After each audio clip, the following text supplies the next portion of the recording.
Hi, this is Lucia with The Art of Love. Today is the day you've been waiting for. The day when I tell you that you can break no contact. Now, there are only two exceptions, so you have to fall into one of these two categories. Otherwise, get your hands away from the phone. Do not contact your ex. Do not text them. Do not call them. But if you're lucky or maybe not lucky enough to fall into one of these two exceptions, then you can contact your ex after a period of no contact. If you know the no contact rule, it means that if someone breaks up with you, you don't contact them. However, if you did one of these two things, then yes, you are allowed to contact them, and I will let you know when. So the first exception would be if you cheated on them.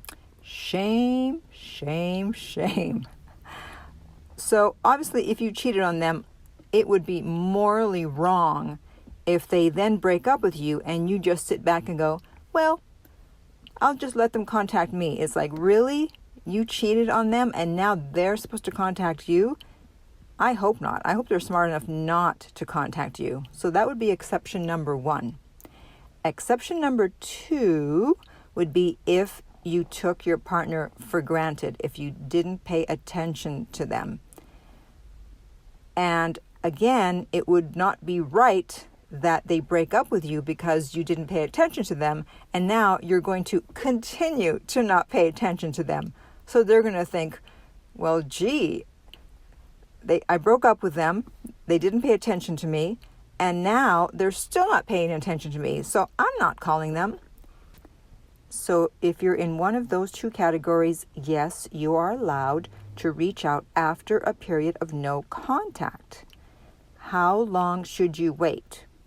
Well, it's difficult to say because there is no one-size-fits-all solution to this type of situation. There definitely has to be no contact for a while because when someone breaks up with you, they do not want to hear from you. They do not want to see you. They do not want to contact you.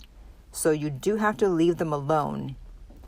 Because if you try to contact them right away, they'll know that you're just reacting to the breakup and that you may not necessarily be sorry and that you obviously haven't changed that fast. So they want you to take some time to reflect and think about what you did. And so calling them after a day or two or even after a week is not going to be enough time. So I'm going to say about 4 weeks.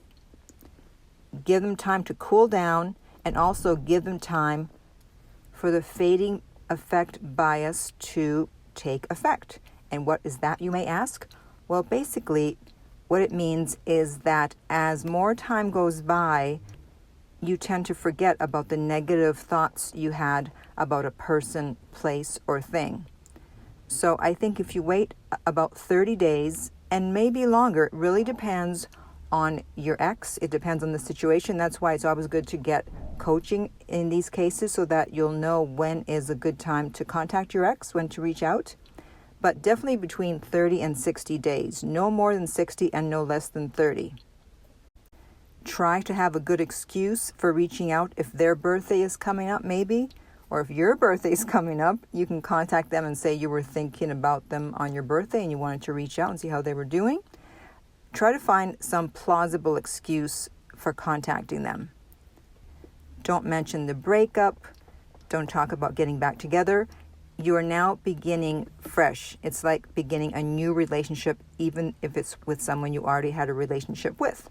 So your goal in contacting them is to try to get them to see you, to start hanging out with you, so you can show that you are sorry for the way you behaved before and that you have changed and that you do want them back.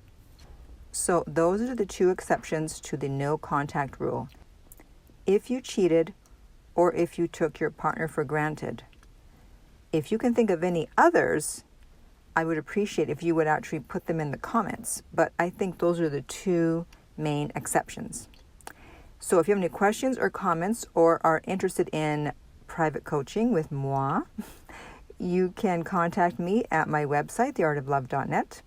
If you're listening to this on iTunes, I would appreciate if you would rate and review the podcast. If you're listening on YouTube, thank you for subscribing. And finally, remember that love inspires, empowers, uplifts, and enlightens.